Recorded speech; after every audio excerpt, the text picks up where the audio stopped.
laissait réfléchir depuis quelques moments, en tout cas, à cette vision 2030. C'est une vision, hein. On ne parle pas forcément d'une réalité absolue, c'est plus une projection qui vous sied. Alors, Monsieur Florent Gull de l'agence Bio, quelle serait finalement cette vision 2030 de l'agriculture? C'est vrai que la vision 2030, elle est d'autant plus intéressante que pendant les états généraux de l'alimentation, c'est un peu l'exercice auquel se sont livrés beaucoup d'ateliers, notamment sur la question de l'agriculture biologique, parce qu'il faut du temps pour passer en bio. L'idée, c'est pas de tout faire tout de suite, très vite. Même les consommateurs le comprennent ce temps de conversion. Donc il y a eu un scénario qui a été posé, notamment dans l'atelier qui était présidé par Dominique Potier, donc le député de Meurthe-et-Moselle qui est lui-même agriculteur bio. Et finalement, ce qui a été retenu par ce groupe, c'était de dire en 2030, on pourrait imaginer qu'à peu près un tiers du panier des consommateurs soit en bio. Aujourd'hui, on est à entre 5 et 6%, on voit l'évolution. Et je trouve que c'est toujours bien de se placer à plus long terme pour après, ça s'est traduit concrètement par le fait de dire l'horizon à la fin 2022, à la fin notamment de ce quinquennat, de cette période, ça sera 15% des surfaces agricoles françaises cultivées en bio, là aussi avec un point de départ à 6,5 fin 2017, donc plus d'un doublement en 5 ans, et le fait d'être un tiers de la consommation des Français à un horizon 2030. Eh bien, écoutez, merci pour cette vision qui nous réjouit. On continue juste cet entretien matinal. Vous évoquez finalement cette conversion à plus de chiffres, 15% de progression. Aujourd'hui, qu'est-ce qui motive agriculteurs, agricultrices, en fonction de leur taille ou de leur préoccupation en tout cas environnementale, à, je dirais, gérer leur quotidien professionnel autour de une production biologique? Alors, je pense qu'il y a deux éléments clés. D'une part, il y a l'évolution de l'agriculture française, qui est déjà au départ une agriculture finalement relativement proche du modèle de l'agriculture biologique. L'évolution du conventionnel, comme on dit, se fait aussi de plus en plus vers une réduction des produits phytosanitaires. Et donc finalement, des agriculteurs qui se disent, tant que j'y suis, puisque je suis déjà sur le chemin, je peux aller jusqu'au bout et passer en bio. En tout cas, c'est ce qu'on peut interpréter sur les chiffres 2018, puisque ce nombre record de conversion se fait principalement sur 3 filières: les grandes cultures, c'est quand même une vraie nouveauté, la viticulture, en particulier dans le sud-est, mais pas que, et les légumes. Donc on est bien sur des filières assez complémentaires et où, encore une fois, de toute façon, l'évolution de l'agriculture française fait que la place du bio finit par être assez logique pour des agriculteurs et qui se disent, évidemment, puisque j'ai fait déjà tous ces efforts, allons jusqu'au bio, où là je peux avoir une reconnaissance peut-être plus facile de mes produits, peut-être une meilleure façon aussi de les vendre, même si on sait que la période de conversion est compliquée économiquement. Donc ça, c'est vraiment le premier volet. Et le deuxième, qui a toujours été vrai, mais qui est encore peut-être plus vrai aujourd'hui, c'est de reconnecter l'agriculteur à son consommateur.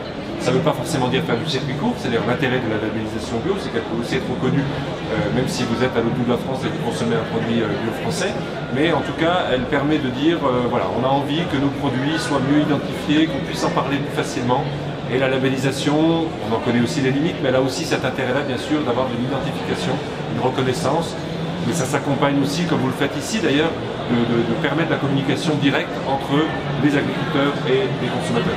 Alors je me permets une dernière question qui est aussi très personnelle en tant que consommateur, c'est que des fois, et sans ouvrir de polémique à quelque niveau que ce soit, il y a peut-être pour les consommateurs des fois des confusions sur la provenance de produits biologiques. On en comprend toute, je dirais, la qualité lorsqu'elle est produite en France. On parle des fois de bio, de massification, puisque ça vient finalement avec des produits plus industriels qui utilisent aussi des labels bio. Est-ce que cette gestion, en tout cas pour privilégier, et vous parliez de filière de proximité, donc on comprend bien que le bio, il y a du sociétal, il y a du social, et finalement la distribution propose également un bio qui est peut-être moins social et moins sociétal. Je ne sais pas si j'ai raison dans cette question, ou si elle a une pertinence, mais je pense à certains produits, quand on les achète, il y a un label, et on ne sait pas forcément si c'est français, c'est ce que je veux dire en fait. Alors il y a beaucoup de choses là-dessus. C'est vrai que l'avantage de l'agriculture biologique, c'est le seul label qui vous donne une garantie de traçabilité, de provenance.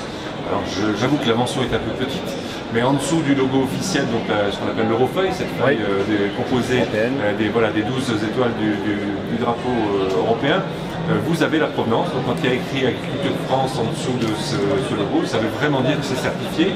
Au 1er janvier 2021, on pourra même l'écrire au niveau régional. On pourra écrire Agriculture Bretagne, Agriculture Occitanie, si tous les ingrédients du produit sont d'une part bien sûr bio et d'autre part de la région en question.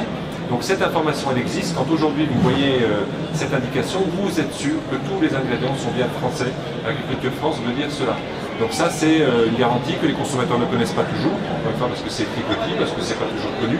Donc on connaît la provenance. Après, le deuxième volet de votre question, c'est est-ce qu'on peut avoir pour autant confiance dans des produits où il serait écrit agriculture Espagne ou agriculture UE, parce que c'est aussi des mentions qu'on peut trouver. La réponse, elle est oui, et c'est important de le redire, les contrôles sont les mêmes.